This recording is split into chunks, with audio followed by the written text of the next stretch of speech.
Everyone, I am तुमसे त्यागी, your biology educator from अड्डा 247। कैसे हो आप लोग बच्चों? हाँ, कैसे हो? जल्दी से मुझे बताएंगे फटाफट से कमेंट सेक्शन में। Are you guys good? Are you guys doing good? CUET की तैयारी कैसे चल रही है बेटा? डेट्स आपको पता चल चुकी है। हम यहाँ पे अड्डा स्कूल चैनल पे डेली प्रैक्टिस कर रहे हैं बड़ी सारे MCQ के क्वेश्चंस। ठीक है, we are practicing a lot of MCQ questions every day and specially for your biology I am bringing up with a lot of top MCQs that are expected and जहाँ से जो main topic से questions आपके आते हैं या आने के चांसेस हैं, क्योंकि देखो यार पहली बार एग्जाम हो रहा है, so obviously this is entirely going to be CBSE based, this is entirely going to be your NCERT based. और NCERT में जो जो चीज़ें इंपॉर्टेंट हैं, जो जो टॉपिक्स इंपॉर्टेंट हैं, उन्हीं टॉपिक्स के बेसिस पे हम इन क्वेश्चंस को कर रहे हैं। ठीक है, तो आज जो हम क्वेश्चन करेंगे वो हम ह्यूमन रिप्रोडक्शन के क्वेश्चंस करेंगे। मैं यहाँ पे टॉप 10 MCQs लेके आई हूँ। सो इन सवालों को करके आप लोगों को भी थोड़ा सा कॉन्फिडेंस मिलेगा कि आपकी तैयारी कैसी जा रही है। ठीक है, तो शुरू करते हैं और फटाफट से इस सेशन को शेयर कर दो। बिना टाइम वेस्ट किए हम स्टार्ट कर रहे हैं अपनी क्लास के साथ। So here the very first question says HCG, that is human chorionic gonadotrophin, and the HPL, that is human placental lactogen. These are released before the pregnancy, during the pregnancy, at parturition या during lactating stage।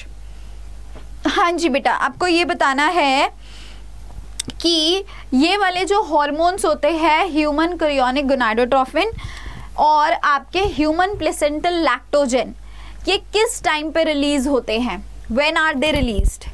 हाँ जी, quickly बताएंगे सभी, everyone. हाँ, so these are released during the pregnancy. ठीक है, ये pregnancy के टाइम पे रिलीज होते हैं क्योंकि इसी टाइम पे आपकी क्या फॉर्म होती है? प्लेसेंटा फॉर्म होती है। ठीक है, placenta is formed during pregnancy, right. और यही प्लेसेंटा क्या करती है? यही प्लेसेंटा जो है, this is responsible for the formation of your human chorionic gonadotrophin hormone as well as the human placental lactogen hormone. So that is during pregnancy. Clear? बात समझ में आ गई? So it is during pregnancy. Done? Next question. Luteal phase is also known as, luteal phase को हम और क्या कहते हैं? So you must have seen the different phases in the menstrual cycle। जो आपकी complete menstrual cycle होती है उसके अंदर 4 phases होते हैं। कौन कौन से? पहला फेज होता है menstrual phase, दूसरा फेज होता है follicular phase, तीसरा ovulatory और चौथा luteal phase। अब luteal phase को हम एक और नाम से जानते हैं, वो कौन सा होता है? luteal phase के अंदर क्या होता है? corpus luteum है ना। इस फेज के अंदर आपका कॉर्पस ल्यूटियम इज फॉर्म्ड और ये कॉर्पस ल्यूटियम क्या कर रहा होता है? प्रोजेस्टेरॉन हार्मोन की सिक्रीशन करता है।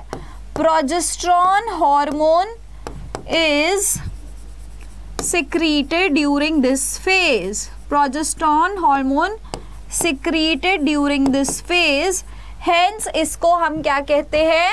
Secretory phase. ठीक है, इसको हम क्या कहते हैं? Secretory phase. क्लियर? बात समझ आ गई? चलो अगला सवाल। Most mammals have their testis sac called scrotal sac which is for the protection, ova formation, sperm formation या टेम्परेचर रेगुलेशन। हाँ जी बताएंगे। ज्यादातर आपके जो मैमल्स होते हैं they have their testis sacs called the scrotal sac which is for protection। so scrotum का क्या काम होता है बेटा जी?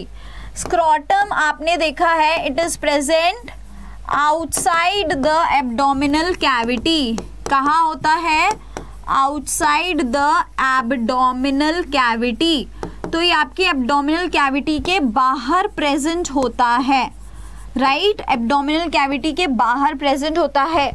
क्यों होता है? क्योंकि बेटा जी जो आपका स्पर्म फॉर्मेशन का प्रोसेस है, यानी कि स्पर्मेटोजेनेसिस के लिए आपको थोड़ा सा 2 to 2.5 degree Celsius lower temperature चाहिए दैन द बॉडी टेम्परेचर, है ना। बॉडी टेम्परेचर से थोड़ा सा कम टेम्परेचर चाहिए होता है। तो इसी वजह से यहाँ पे ये आपके जो टेस्टिस होती है वो एब्डोमेन से बाहर एक अलग से पाउच में प्रेजेंट होती है, और इसको हम क्या कहते हैं? That it is required for the temperature regulation. इसीलिए हम क्या कहते हैं बेटा जी? ये टेम्परेचर रेगुलेशन के लिए रिक्वायर्ड है। Clear? Next question, sperm lysins contains what? Sperm lysins के अंदर क्या प्रेजेंट होता है? हाँ जी, स्पर्म लाइसेंस के अंदर क्या क्या चीज़ें प्रेजेंट होती है? What all are present in your sperm lysins? Hyaluronidase A, option B corona penetrating enzyme, option C acrosin, या फिर option D all of the above. बोलो जल्दी से फटाफट। Sperm lysins contains hyaluronidase enzyme, corona penetrating enzyme, acrosin, या all of the above? Yes, all of the above. चलिए, very nice, very nice. देखो, hyaluronidase enzyme, penetrating enzyme, acrosin, ये तीनों के तीनों आपके मिल के क्या कहलाते हैं? Sperm licence.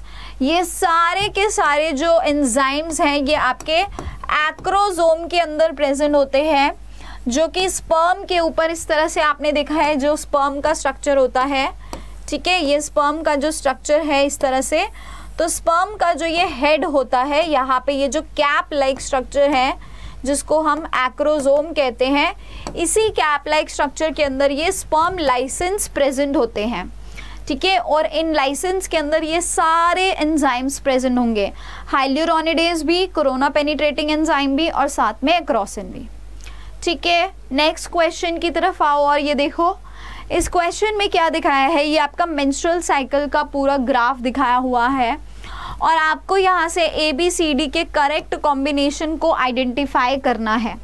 ठीक है, तो आप क्लियरली देख पा रहे हो ए यहाँ पे क्या है बेटा जी? What is A here? A आपका यहाँ मेंस्ट्रुएशन हो रहा है। ठीक है, A is the menstruation going on. उसके बाद में जो बी है, यहाँ पे आपका बेसिकली फॉलिकुलर फेज चलता है, यहाँ से आपका फॉलिकुलर फेज स्टार्ट होता है। ठीक है, देन यहाँ सी पे क्या है? C is your ovulatory phase, this is ovulation happening here, ovulatory phase.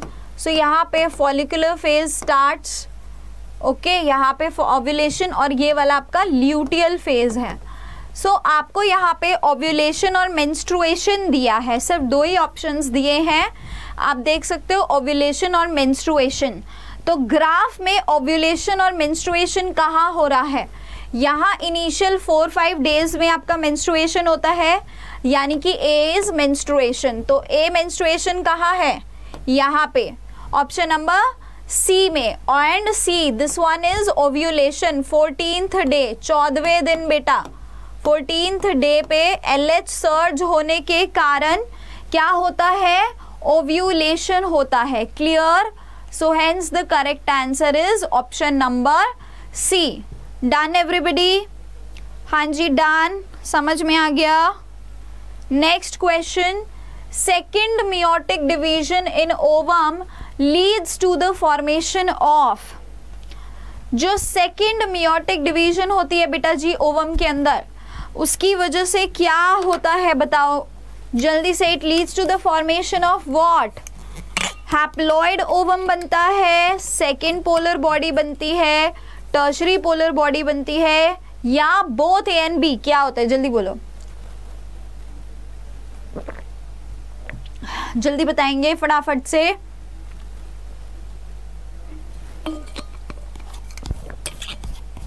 Yes बच्चों, बोलिए फटाफट। Second meiotic division in ovum leads to the formation of what? देखो, जब हम मियोसिस की बात करते हैं, when we are talking about the meiotic divisions, right, so ये आपका इस तरह से प्राइमरी oocyte है, ठीक है.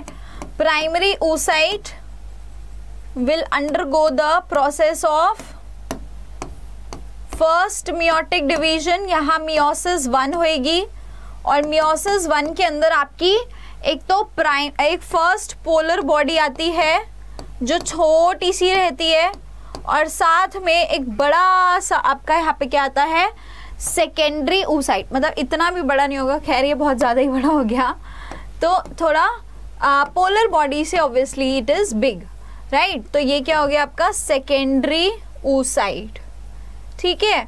अब ये सेकेंडरी oocyte का क्या होगा, यहाँ पे ये सेकेंड मियोटिक डिवीजन होएगी. देख रहे हो आप, यहीं पे क्या होएगी, मियोसिस 2 होएगी. मियोसिस 2 होती है बेटा जी. So this is the second meiotic division जिसकी क्वेश्चन में बात हो रही है.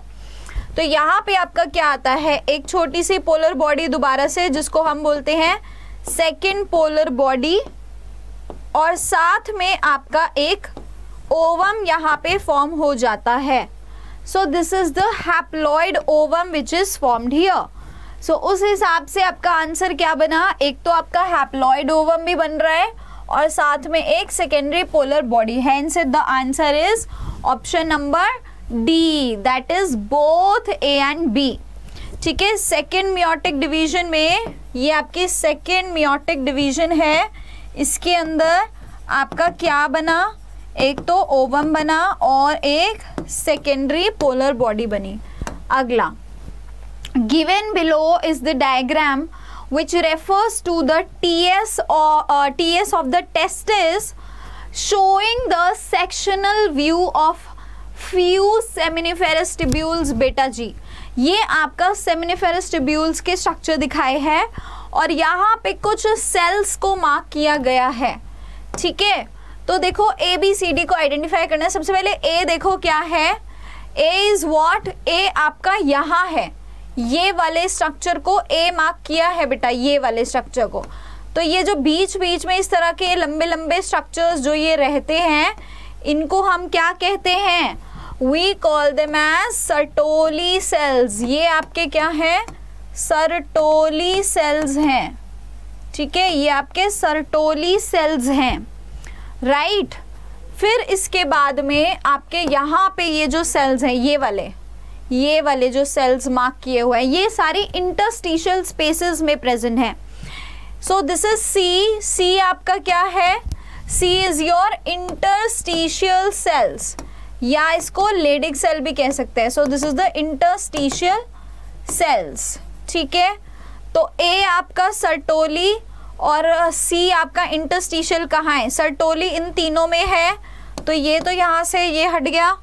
फिर इंटरस्टिशियल सेल सी कहाँ पे है, तीनों में ही है. चलो छोड़ो, और आगे के देखते हैं. फिर आता है ये डी वाले, ये वाले हैं डी वाले, डी आर योर स्पर्मेटोजोआ. ठीक है, डी यहाँ पे क्या क्लियरली दिख रहे हैं बेटा जी, डी इज योर स्पर्मेटोजोआ, यानी कि स्पर्म्स है ये बेटा, स्पर्मेटोजोआ कह लो या स्पर्म्स कह लो. So these are your sperms, these sperm सब में ही दिया है. तो झोल कहाँ है, झोल बी में है. बी क्या है, बी बेटा आपके जो सबसे लाइनिंग के पास वाले सेल्स होते हैं ना, वो आपके स्पर्मेटोगोनिया होते हैं, यानी कि ये ऊपर ऊपर वाले स्पर्मेटोगोनिया होंगे. ये बी थोड़ा नीचे की तरफ मार्क किया है, तो ये आपके क्या है, ये सेकेंडरी स्पर्मेटोसाइट्स हैं. क्या है, सेकेंडरी स्पर्मेटोसाइट्स. तो उस हिसाब से आपका सही जवाब क्या है, Sertoli cell, secondary spermatocytes, interstitial cells and your sperms. So the correct answer is option number A. बात समझ में आई सबको? ठीक है, अगला सवाल देखो, next question. Several mammary ducts joins to form a wider mammary ampulla.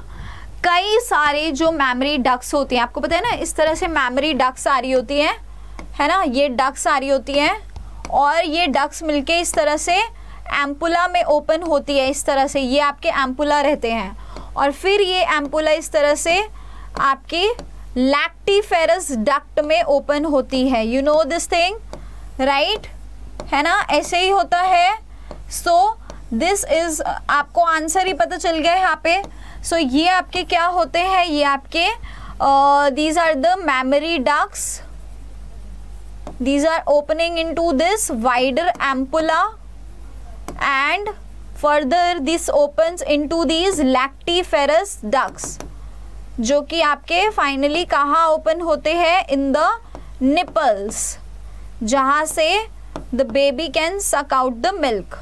So hence the correct answer is lactiferous duct.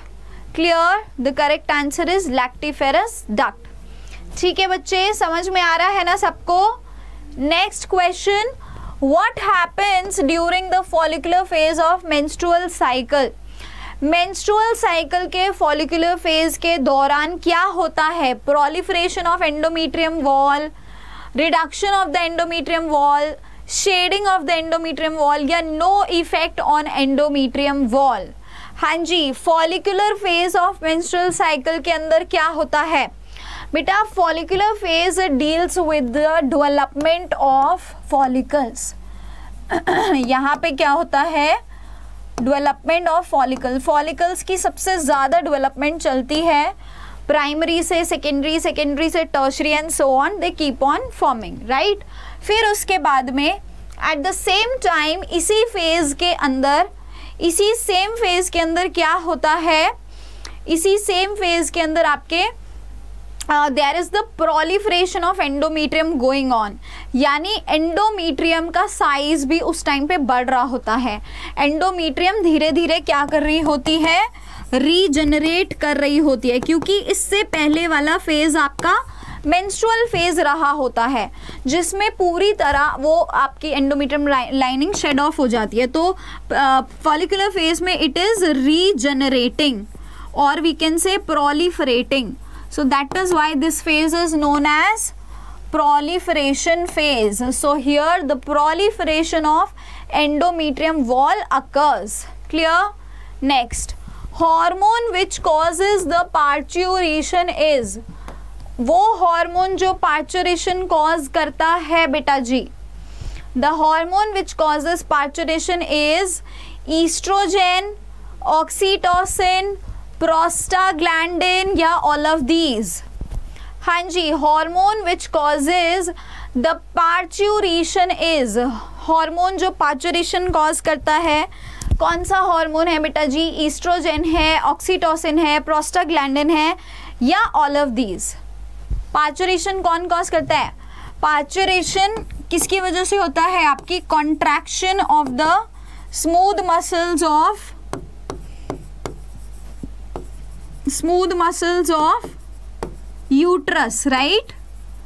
और ये कॉन्ट्रैक्शन कौन कॉज कराता है? It occurs in the influence of oxytocin. Very nice, very nice everyone, you all know this. So बेटा यहाँ पे आपके सारे क्वेश्चन जो है top 10 question from this reproduction chapters ends here. And इसके अलावा बेटा जी आप अड्डा के ऐप को ज़रूर डाउनलोड कर लेना। Don't forget to download the Adda app, because ये जितना भी इसका PDF है आपको सारा यहीं पे मिलता है, ठीक है। You get all the benefits of the Adda app. इसके अलावा आपको फ्री डाउट सॉल्विंग फीचर यहाँ पे मिलेंगे, और फ्री नोट्स मिलेंगे यूट्यूब सेशंस के, free PYQ, sample papers, free subject wise daily quizzes आपकी होती है। आप कभी भी जाके यहाँ पे बहुत सारे MCQ क्वेश्चंस को प्रैक्टिस कर सकते हो, जो CUET में भी काफ़ी हेल्पफुल होंगे आप लोगों को। एंड लेटेस्ट अपडेट्स और आर्टिकल्स भी आपको ऐप पे मिल जाते हैं, ठीक है। एंड अभी देखो क्या है ना, एग्ज़ाम बहुत पास हो गया है, ठीक है। 15 जुलाई से आपके एग्ज़ाम जो है वो स्टार्ट हो जाएंगे, तो मतलब आपके पास बिल्कुल एक तरह से समय ही नहीं बचा है, बहुत कम समय आप लोगों के पास है। तो CUET 2022 के जितने भी एस्पिरेंट्स हैं, जितने बच्चे कोई रिस्क नहीं लेना चाहते कि यार कम से कम CUET हाथ से नहीं जाना चाहिए, नीट भी आप लोग चाहते हैं, बट CUET तो आप चाहते हैं कि यार ये तो हाथ में रहे ही रहे, है ना। तो उसके लिए आपको जम के तैयारी करनी होगी, क्योंकि यहाँ पे सिर्फ आपका साइंस डोमेन यानी कि PCB या M ही नहीं है, बल्कि इसके साथ साथ लैंग्वेज और जनरल टेस्ट भी आ रहा है, जिसके बारे में आपने ना पढ़ा होता है ना आपकी तैयारी है, तो बेटा ये सारे MCQs की प्रैक्टिस करने के लिए आपको इस लाइव क्रैश कोर्स को आज के आज ही ज्वाइन कर लेना चाहिए, ठीक है। You guys can use my code Y456 जिसमें कि आपको 17% ऑफ मिल जाएगा। सो ये कोर्स आपको काफ़ी सस्ता पड़ेगा बेटा जी, क्योंकि अड्डा जो है that is always pocket friendly, तो आपकी जेब पे बिल्कुल खर्चा नहीं पड़ रहा और ये आपको काफ़ी सस्ते में जो है Y456 कोड यूज़ करके ये और भी कम हो जाएगा। तो इस कोर्स को अगर जैसे ही आप ज्वाइन कर लेते हो बेटा, मैं वहाँ पे इतने सारे MCQs प्रैक्टिस करा रही हूँ, आपको डेली वहाँ पे क्या मिलता है, you are getting a lot of DPPs there, you are getting a lot of questions along with the answers and the explanations at the same time. So I would request you all, don't waste your time any further and start enrolling yourself for this particular live crash course, because it's really going to be very helpful at this particular point of time, क्योंकि 15 जुलाई को exam है और time आप लोग waste नहीं कर सकते हो, ठीक है। So that was all for today, thank you so much and bye bye, take care. हम मिलेंगे अगली क्लास में कुछ और MCQs के साथ। तब तक बेटा जी हमारे चैनल के साथ जुड़े रहिए, यहाँ पे हम आपको लेटेस्ट इन्फॉर्मेशन भी देते रहेंगे CUET के रिगार्डिंगली, और बीच बीच में आपको जो मोटिवेशंस की कमी होती है वो भी प्रोवाइड करेंगे। एंड इसके अलावा बेटा हमारे चैनल पे आपको बाकी सब्जेक्ट्स के भी MCQs मिल जाएंगे। We are also having this live crash course जो आपके लिए स्पेसिफिकली रन हो रहा है, और ये बहुत ज़्यादा आपके लिए हेल्पफुल होने वाला है। So start coming in the batches, regular classes Monday to Saturday आपकी यहाँ पे हो रही है, और ये आपको बहुत ज़्यादा फ़ायदे करने वाली हैं, दैट इज़ फॉर श्योर। इस सेशन को ज़रूर लाइक कर देना, शेयर कर दो मैक्सिमम से मैक्सिमम। ये क्वेश्चंस बहुत अच्छे क्वेश्चंस थे और काफ़ी हद तक आपके बहुत सारे टॉपिक्स यहाँ से कवर हो गए ह्यूमन रिप्रोडक्शन चैप्टर के। और हमारे चैनल को ज़रूर सब्सक्राइब कर लेना, बेल आइकन को हिट कर देना, क्योंकि आप लोग इन्फॉर्मेशंस यहाँ पे मिस आउट कर सकते हो, ठीक है। Thank you so much, bye bye and take care.